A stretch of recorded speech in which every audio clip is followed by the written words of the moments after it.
Welcome to the live today. This is Success After iOS 14 with Andy. You can find him at Get With Andy and getwithandy.com. You can check him out. We're going to be talking about the success he's having right now on Facebook ads after iOS 14, building brands. He also went through the Facebook ads MBA program. Please feel free to follow him, subscribe to this channel, hit like, comment with questions that you might have, and DM him if you want his help or have any questions for him, or hey, if you want to hire him to do some work for you. That's what this is all about, trying to help you all be successful. And hey, why not help other people be, successful too? So feel free, comment with your questions, reply back with answers to stuff, subscribe here, hit like, follow the guy. I think you're really going to enjoy this. We've spent the last 3 or 4 months or so together really turning things around, and I cannot be more happy with the success that he's been having. It has been just a beautiful growth. And with that being said, I'll introduce him to the table right now. Andy, great to see you, my man. I feel like I tried to set the table as much as I can, but go ahead and introduce yourself with anything else that I've constantly forgotten. How you doing, Charlie? Yeah, so a little bit about myself. I've been an entrepreneur in some way or another since I was a little kid. Actually, how I got into it is I got scammed, and then I'm like, if one of these scams got me, it must be some kind of psychology behind it. So I dug into the rabbit hole, and so I was just working on all kinds of businesses over time, and that obviously leads into like advertising, funnel building, all kinds of stuff, and coming up with I was doing lots of marketing. And with Facebook ads, Google, all kinds of stuff, and then iOS hit, and I lost like 90% of my customers overnight. Yeah, just gone. Income went to like 200. So I started to pivot into e-commerce, got more into Facebook ads, and that's how I discovered. I joined all these like guru groups, experts, just started applying everything. And that's how I discovered you in the first place, right? And so I started following your stuff, and man, it was just the results I got from your free stuff online, just the tips here and there, got me like I'm cutting my hours from like 3 hours a day per client to maybe like 3 hours a week, just manage stuff. So I cut my time in half, and iOS was coming up. And I started getting nervous about that. And then again, a couple of your advice, it's just like, so I just started following how you're tracking, how you're optimizing. And then bam, iOS hit. None of my clients had an impact, maybe for like a month, there's a little shaky. Sure. Yeah. And then I was like, you know what? If you got me so much value compared to all the other groups and all these other, experts that I've bought into, why not join the program? So that's where I took that move. And 4 months later, man, I have more case studies than I can count at this point. And the best thing is I don't have like a niche. All my clients are like from like SaaS to like beauty brands to like, just they're very different. And the principles I learned from the MBA program it's almost like universal, because it's more like focused on business growth and stuff. So flash forward today, just the Facebook really isn't like an issue I deal with on a daily basis anymore. That makes sense. Yeah. No, I think that's great. It totally makes sense. And that's really, what we try to do. I'm curious, like, everybody kind of defines success a little bit differently, right? And I think that's fair. Everybody's version of that can absolutely look different. And, what does like the last 3 or 4 months look like for you? I think it's been rough around the board for some people, but yeah. Well, I mean, I have a good idea of what that looks like, but I think it'd be great for people to hear from you what that success looks like. Yeah. So a lot of my clients have scaled more than ever before, even compared to like the previous year. Like I had an account where it took me, just about the year to bring the CPA from like 60 down to like under 50. And then from December to now, it's at 30, just from applying some of the principles.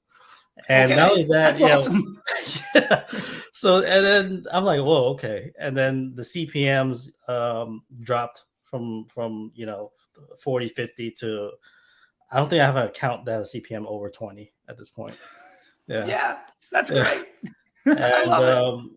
took on a couple new brands and apparel brands. I had one client ask me, I had one DM ask me, do you even see CPAs under like $10 anymore?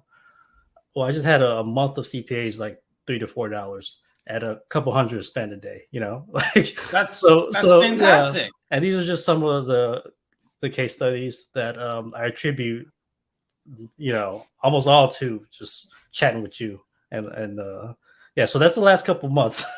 I love that, man. I mean, what I love there is, one, people in disbelief of like the fact that you could ever even do something like that. I also like that you're, generating really good results on what is, often considered relatively low spend for people. A couple $100 a day. Some folks are like, well, if you're not spending this, like none of this stuff will possibly work. Yeah. But it's like, I always tell people, if you're not spending a couple $1,000s a day, can you actually afford to do things poorly? And the answer to that is probably no. And you're doing things correctly, even at a couple $100s a day, and driving CPMs under $20, making sales for under $5. That is driving revenue on a consistent, projectable, scalable fashion. Like, how is that not awesome? I just, that's so great. I love hearing that. I think, one of the things that I remember from one of our calls is just the idea of like having that scalable solution and having that confidence to get there. And like, just hearing you talk about it, it's like the idea that you can't just sit in there and just crush it is almost foreign now. Like, I have full confidence. I could literally just hand you something on, I could hand you a dumpster fire and you'd be like, give me 30 days. It'll be fine. It's almost structured in a way where I have one brand I was working on, was a brand new company, never advertised online, and they don't even know what product to push first. Just zero data. And just from testing, it was almost inevitable that the CPA goes down, that we figure out the product fit. It's like mathematical certainty almost, Yeah. And I had another brand that scaled from it was just 200 a day. Now it's over 1,000 a day in spend, and that would have used to freak me out, like, how to do. But now it's just like, okay, I just got to do these things for the next step. It's like I love that. Like, that kind of scale is tremendous. I mean, at a completely other level, I've taken a brand from 200,000 a month to 30,000, 40,000 a day in the last 120 days. I mean, this is awesome. May. Yeah. Same. The point is 200 to 1,000 versus 200,000 to 1,000,000. Yeah. The point is, like, it happens. Like, that's totally possible regardless of your level of scale, because what we talk about a lot is, and I feel like what you've communicated to me too about that confidence is just that system and process and mathematical. You used the term mathematical certainty. I love it. I say it's not an if question anymore. It's a when question, right? And if you know that, like, cool, I have to do this, that, and the other thing, we're going to be fine. A lot of times I hear people talk about things. I don't know if you've ever heard this. I make this reference every now and again, but like, they're the underpants gnomes from South Park. I don't know if you know what I'm talking about. I think so, yeah. All right, so step 1, steal underpants. Yeah, I remember them. Step 3, profit. There's no step 2. Yeah. And that's honestly like 90% of the marketers that I talk about. It's like, step 1, work really hard. Step 3, take credit for everybody's success. And it's like, there's not, like, that's not a path. That's not a plan. Like, there's a reason why all of these groups and these, private Slack channels with agencies and, private Facebook groups that are premium and stuff, all these folks, like, they might be working really hard and they might get you success for a week or two, but that's not a scalable solution. And I think, if you had to describe maybe what you're doing now over the last 3 or 4 months, like, what do your accounts look like? What does that strategy look like? I think people would love to know, like, sure, you're one person that's been successful on brands from a couple hundred to more.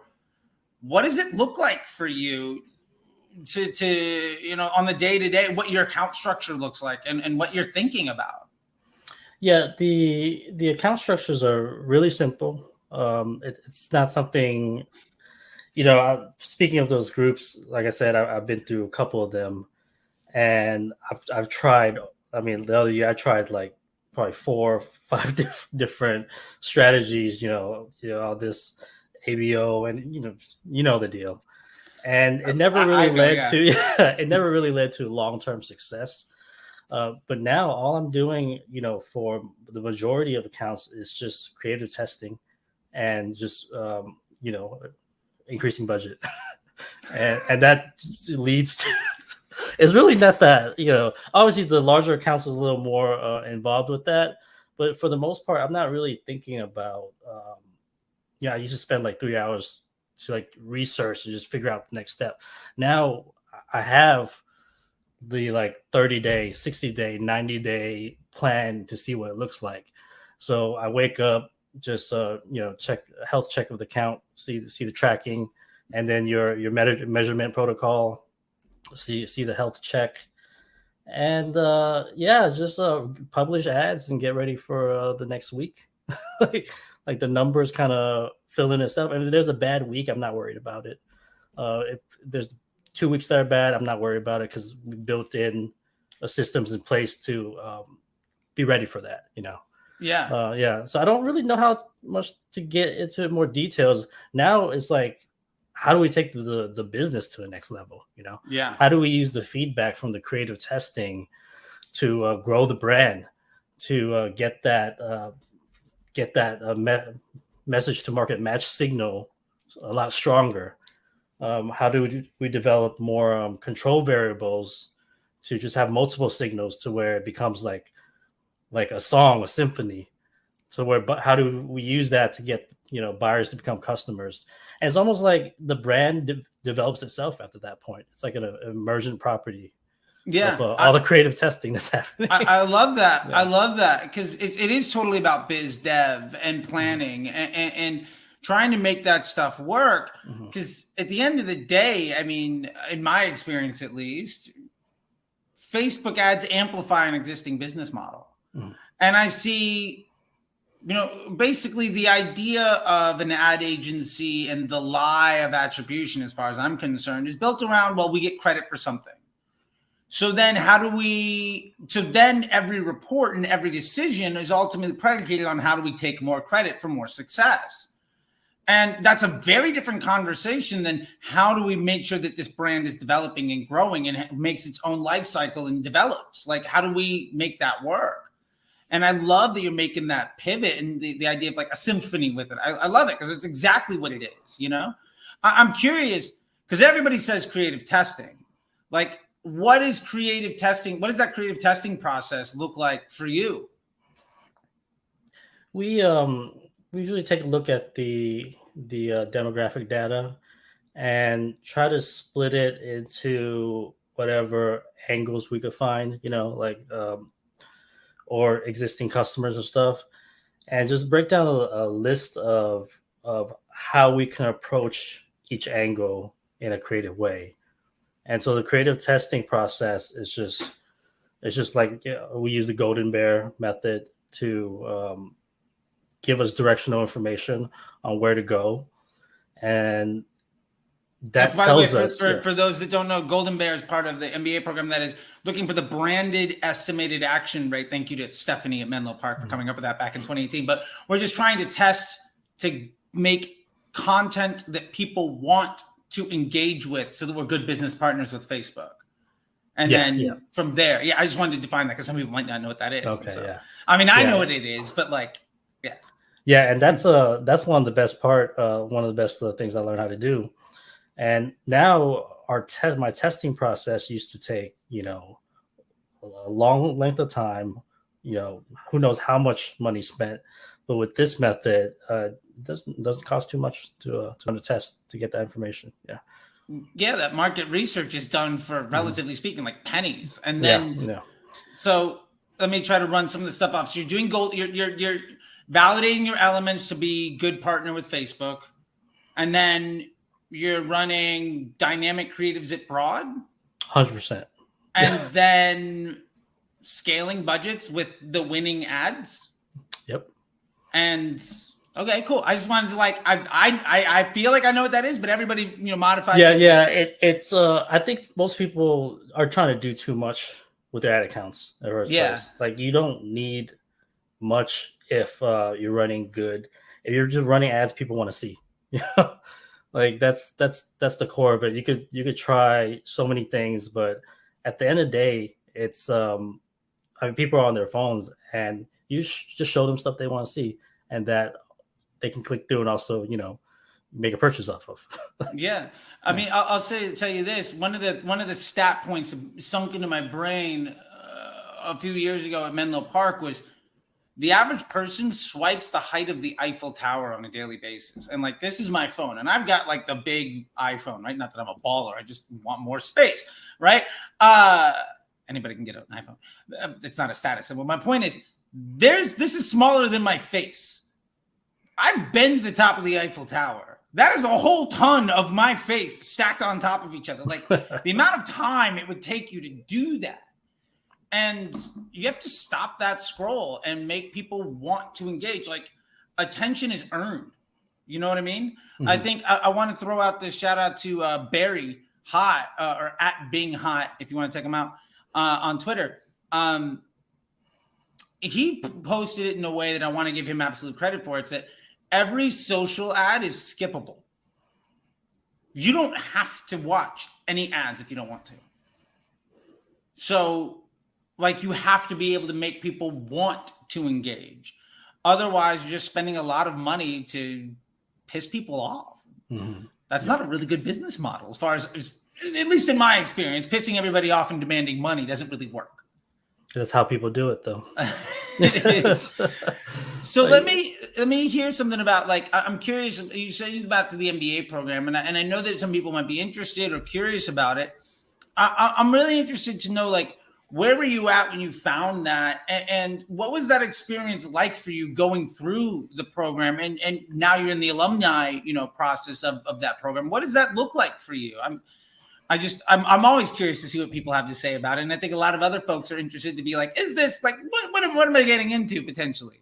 Yeah. Going into it. I came in with an open mind, and, sometimes as a person trying to learn, just trying to be at the top of the game, you don't know what the next step is. Like, you don't know what the next level is. You don't know what you don't know. But I did have confidence just from, following you and a couple of your lectures and stuff, and applied some of the work, and it worked. So I went into there thinking, like, I mean, it can't hurt, it can't hurt. And after the first lesson, I felt like it was worth it already. And the first lesson was the measurement mm-hmm. Stuff. Yeah. I was like, this was, if I had nothing else, this is probably paid for the program itself. And then as I kept going through the program, I'm just like, my mind, there was one part of me that was kind of like, where's the Facebook stuff? That's true. Absolutely. Yeah. You're right. But then I realized by the end of the program, I'm like, none of that even matters. No, it doesn't. It doesn't at all. Matter. It's a complete waste of time. I'm able to produce all these results, and then just not even really. I'm not even thinking. The thing is, I'm not talking about Facebook too much because I'm not thinking about it as much anymore. I'm thinking about business growth, and that's a lot of conversations my clients and I are having. Like, where can we develop the LTV, AOV, all these other strategies, because Facebook, by the end of the program, Facebook wasn't an issue anymore for me. Yeah. I love that you said that. And I talk to people about that all the time. Like, I've gotten feedback, like, where's the Facebook stuff? Like you said, and I'm like, it doesn't matter. Like, wait a minute. Yeah. If somebody's telling you the key to running Facebook is something having to do with an audience or a bidding model or attribution or some tracking, like, they fundamentally have missed the boat. Like, they're at best several years behind what you should be doing, because none of that matters.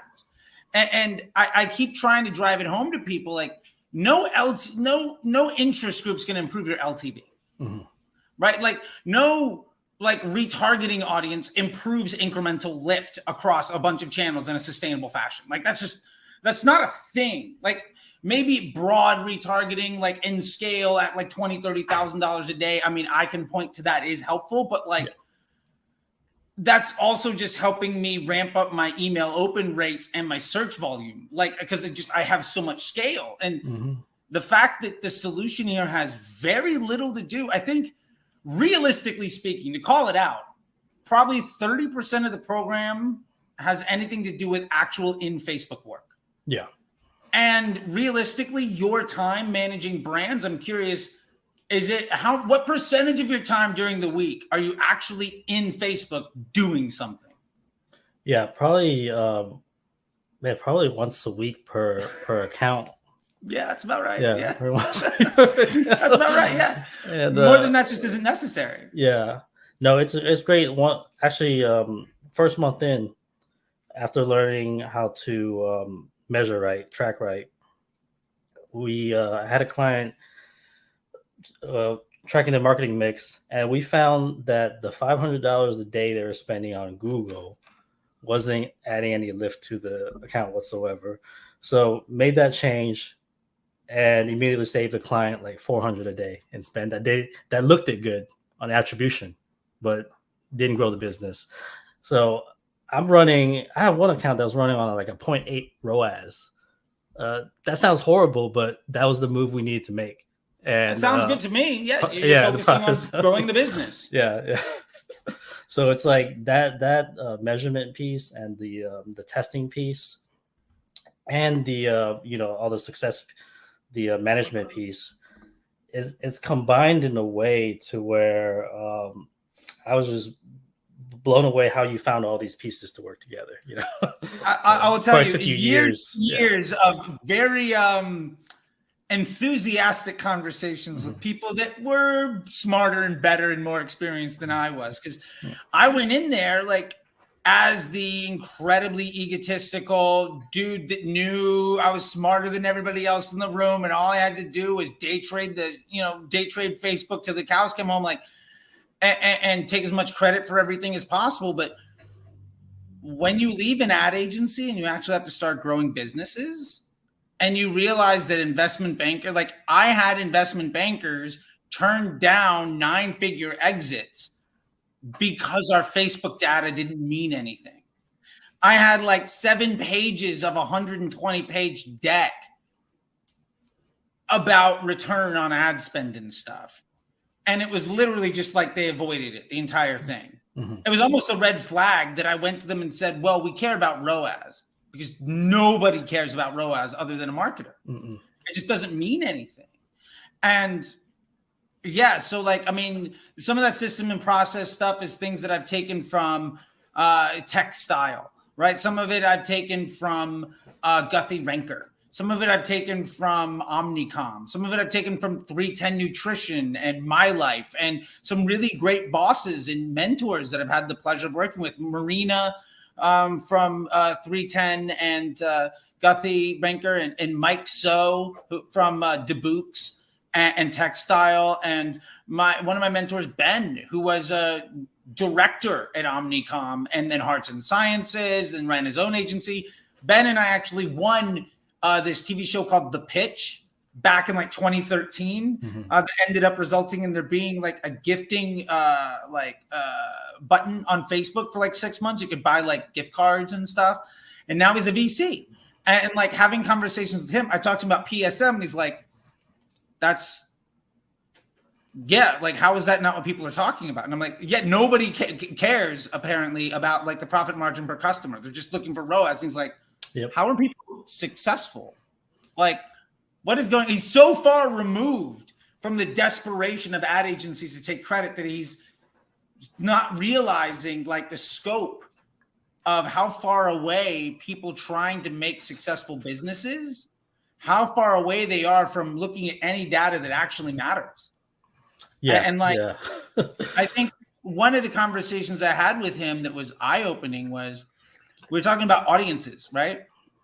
And he was like, well, why are they using audiences? And I said, well, you can get, people are talking about results and all this stuff. And he broke it down to me, and I've quoted him ever since. And I'll give him the credit again here. Ben Tiernan, by the way, if anybody cares. Great dude. He was like, if you run 5 audiences and you bring 5 different types of customers into your store to sell a product, that means you have to have 5 different types of customer service folks, 5 different landing pages, 5 different email journeys, all to sell one specific product. And realistically, probably only 1, maybe 2 of those types of customers are all you need to get to $1 million. Why are you wasting the rest of your money on everything else that's bad for business? And I didn't have a good answer because I also happen to agree with him. But like, the point of it is that like, how far away people are from what is actually successful, I think comes from the point that we've been talking about folks trying to make Facebook look good. Yeah. And there's a big, big difference from making Facebook look good and actually growing successful businesses and having that confidence where you're spending an hour a week, 2 hours a week, maybe actually doing the like Facebook work for an account, and your results are tremendously improved because you're not getting in the way. Yeah. I said this on a podcast with Jason Wong, or Ed Roll, if you want to check it out, from Go Lashes, really smart guy. And it was like, you're the manager. It's called ads manager, right? Mm-hmm. The more moves you make, the more you micromanaging the machine, the less successful it's going to be. Have you ever had a manager that micromanaged every move you made that you were happy with and you succeeded at that job? The answer is probably no. It's the worst. Mm-hmm. So that being said, just like, I'm really curious about, what do you think about the future of things? How do you feel like things are going? I'm also going to drop this in here. By the way, if you want to talk to Andy, you go to getwithandy.com. Check that out. And that's also at getwithandy on Twitter. I'm going to just leave that up here just so we can, talk about like, what does the future look like? Do you think? How, moving into the summer in Q3 and 4, how confident are you in what you're doing? And, what is the next couple of moves for you? Yeah. Like you said, it's like your buddy is so far removed from what other people are doing with their account. I feel like this opened there's levels to it, and it opened a stairway for me to get to the next level. Mm-hmm. And where I used to be talking about like cost per clicks and these just things that don't matter, the conversations are very different. I actually did so well on an ad account. One of my clients just had me like, hey, we're starting a TikTok agency. Do you want to lead it? I'm like, I don't know anything about TikTok. We trust you. And just using the principles that, because they're principles, they're almost universal. That TikTok account has been doing better than ever before. So yeah, it's like at double the spend. 20, lowered CPA, double the spend, everything. So I think the future for me at least is there's a lot of doors opening, a lot of opportunities to take. I've definitely raised my prices since before. Good, good. Charge more. You deserve it. Yeah. I was able to drop clients who are just not fun to deal with sometimes because I needed them. So yeah, this is it allowed me to just spend more time focusing on other things. The stress isn't there, worrying about day to day, because I know the next move. Yeah. The next move is always, actually there's a couple of moves in front of me if that next move doesn't work. So the future looks bright. And even with the iOS, I was 15, 16. I'm not really worried about it. I'm not even too worried about if people was panicking about Facebook will still be around. I'm like, it doesn't really matter, because just the things I learned, the macro things, the principles are fundamental in wherever it takes me from now on. Yeah, I love that, man. I mean, I think, what I'm really getting out of all of that is, one, you've gone from, I remember our conversations early on about, you're like, I just need to learn how to make Facebook work. Like, you're trying to figure out like the levers and buttons and switches to hit behind the scenes, right? And how to be confident about what are those 18 things I got to line up? What are the 5 clicks I have to be spinning? And like, what are the magic words? And it's like, none of that matters. Mm-hmm. And really what I love hearing is just this, because you now understand fundamental marketing principles of, to be fair, scientific method, data, how optimized CPM environments work, measuring for incremental lift, time, and team management for profit. You got dropped into a platform that nobody really knows how to necessarily do things work. And just by applying bare bones, basic marketing principles, you were able to 2x performance of people trying really hard. And I think that is, I for more than anything, like that just makes me so happy and so proud, because that's what I think it's all about. Is, while, you know, for instance, in this case, it's called the Facebook Ads MBA program. It's really a digital marketing and CMO development program. And you came, you know, months ago in as trying to figure out how to make Facebook work. And now you legitimately could be the CMO of any business that's running digital marketing, and in part-time efforts, absolutely amplify anything that they're currently doing, because you have a system and a process for repeatable and scalable results and accountability and transparency. And you're not tied to silly things like audiences or attribution or modeling or bid models or whatever, any of this just shiny object syndrome stuff. And that makes me so happy, because like I've been saying that for years, and it just, every time I see the light shine, you know, we have a lot of one-on-ones in the program, and I think I said then too, like every time we talk, we're just like, man, just like another layer got pulled back and pulled back and pulled back, and by the end of it, we were just like, I don't know how much more we have to talk about. I think this is a lot of fun. Other stuff, like, that was great. It went from like, I just want to be able to be confident in what I'm doing, to I legitimately am now running I'm running a completely other channel for a completely different thing that didn't even exist when we started. And that's excellent, man. Like, that's the kind of turnaround that. And it's great. It's great for the clients too, because now they're not only getting results on Facebook, we can see how the entire business operates. And it's as eye-opening for them and for ourselves. Yeah, man. Well, look, dude, I really appreciate it. I know that we've been chatting for a bit here. I just want to say thanks a lot. I really enjoyed the time, and I think I want to just end with one other thing, and then we'll plug some stuff. Just like, what is the experience now that you're done the program? Theoretically, you know, you're done the one-on-one time. What is that experience like for you as an alumni of the program, and how you're using it, and what those relationships in the community is worth for you now, even though you've kind of gone through everything? I actually just had a text with Vinny in the program. Nice. And the relationships there, and actually learned a lot from a couple of people in the private Facebook group too, like Jared, his creative strategy. Actually, I created a whole thing for a client based on his one of his inputs, and that's been helping out a lot. Kelvin, always fun. He always asks the question I want to ask before I'm able to ask. He's so good. Yeah, so I'm like, I just wait for him. What's he's gonna ask in a better way than I can ask it. So yeah, he's great. And the group, you just post something, get feedback, and I love that I'm still able to be a part of that group even after the program's over, because there might be those like one-off questions that and the group's like doubled in size since you initially joined, and that's awesome. Great. I mean, we're getting new people every week from all around the world. Literally in the last 7 days, we've had South Africa joined yesterday.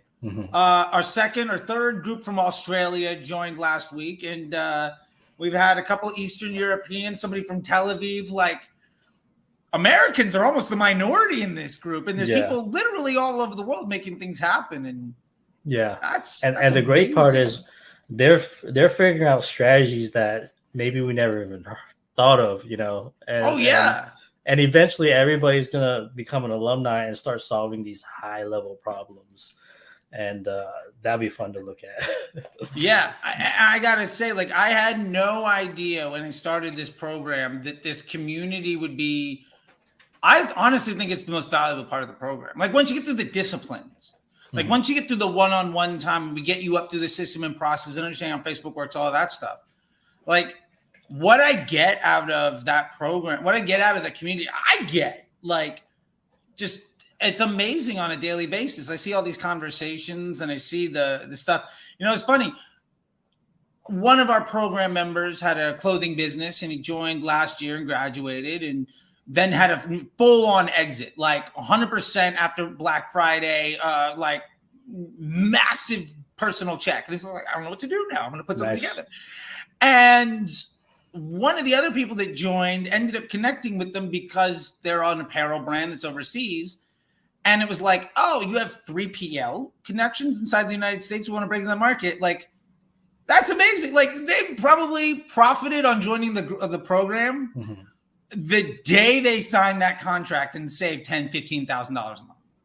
Like, that's fantastic. Stupid. Yeah, like, I couldn't possibly think of that. But anyway, I really appreciate it, man. I look forward to, every week we have the classes and, we get to see each other inside the group. But I really appreciate your time here. And I just want to say thanks. And I left up the talk with Andy at getwithandy.com, but check that out. And I'll leave the final word to you, man. If there's anything else that you want to promote or anything that you want to drop, your handles, whatever it is you possibly want to do, because I'm sure some people are like, well, I don't know if I want to do it. Can I just talk to Andy? It's like, well, that's how you talk to Andy. It's literally right there in the black and white. But anything you could have as the last word, man, I'd love to leave it to you. Yeah. If anybody's on the fence, I'd say the return on investment on this. And like I said, I'm someone who joined a lot of the other programs and spent money using all those different techniques and everything. This is just, I didn't know there were levels to it until I joined the program. So the return on investment is crazy. The stress level, time just worrying about managing or figuring out the next step. Like sometimes you just stay up at night or just Googling all day trying to figure out the next thing. I don't really have to do that anymore, with this. I'm considering opening up my own e-commerce brand, next, or I'm trying to get put in front of agencies that I didn't want to start yet, like just the opportunities and doors that opens up for this is crazy, whether you're doing stuff for your client or yourself. I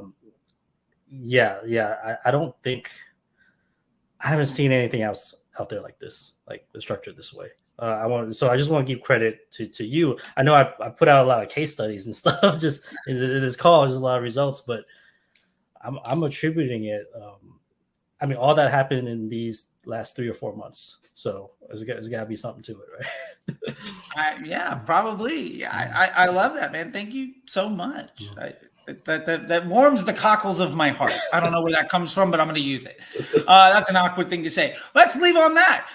Andy, I really appreciate it, man. I'm sure I'll see you again in some more chats and whatnot. If you guys want to talk to Andy, anybody, it is literally, once again, like right there. It is talk to Andy at getwithandy.com.